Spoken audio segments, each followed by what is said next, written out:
Si ce soir tu essayes d'oublier un problème qui te prend la tête, si tu penses que la meilleure solution c'est de le glisser sous le tapis pour te sentir soulagé, alors pose-toi au calme et écoute ce petit murmure. Par précaution, il faut que je te prévienne que sur la forme, ce murmure risque de te surprendre et peut-être même de ne pas te plaire à la première écoute. Par contre, je te promets une chose, dans le fond, il est fait pour t'aider à prendre le taureau par les cornes, à remettre les choses à leur juste place et surtout à comprendre qu'il faut parfois une petite vérité qui bouscule pour débloquer une situation. Je sais qu'il y a des moments où on préfère ignorer un problème, pas parce qu'on n'a pas envie de le traiter, mais parce qu'on se sent trop fatigué, trop dépassé ou pas assez fort pour l'affronter. Sauf qu'en attendant, on dort mal parce qu'on sait qu'un problème traité ne disparaît pas tout seul. Il reste dans un petit coin de ton esprit comme une ombre qui te suit partout, même les jours où tu essayes de faire semblant que tout va bien. Et le psychanalyste Moussa Nabati nous confirme que les problèmes non traités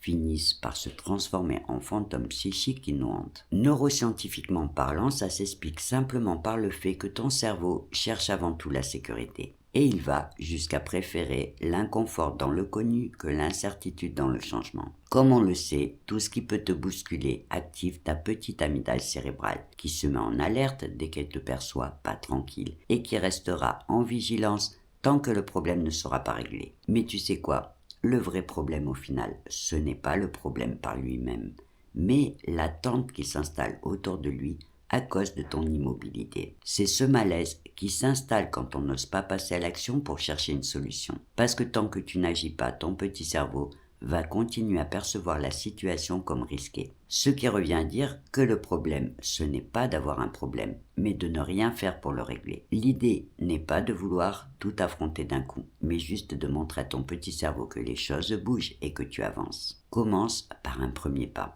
Un petit geste, une petite action ou une petite décision pour montrer à ton cerveau que tu n'es pas en danger, que tu t'occupes de la situation et qu'il peut donc relâcher la pression. Et si ce soir, tu t'en veux en repensant à tout ce que tu as glissé sous ton tapis, alors dis-toi simplement que tu n'avais pas vu les choses sous cet angle et que tu essayes juste de te préserver. Mais rappelle-toi aussi que décider d'affronter ces problèmes, même en avançant doucement à ton rythme, reste la meilleure solution pour t'en libérer mentalement. Parce qu'en comprenant que tu cherches une solution, ton petit cerveau va se détendre et tout va devenir un peu plus facile. Et quand je parle de chercher une solution, ça inclut bien sûr l'idée de demander de l'aide ou des conseils. Parce que personne n'est censé se débrouiller seul avec son problème. Parfois, il suffit d'une présence, d'un avis extérieur ou d'un accompagnement adapté pour pouvoir trouver la meilleure solution. Alors pour l'instant, ferme les yeux, détends-toi et écoute ce petit murmure qui te rappelle qu'avancer, même un petit pas à la fois, c'est déjà bouger.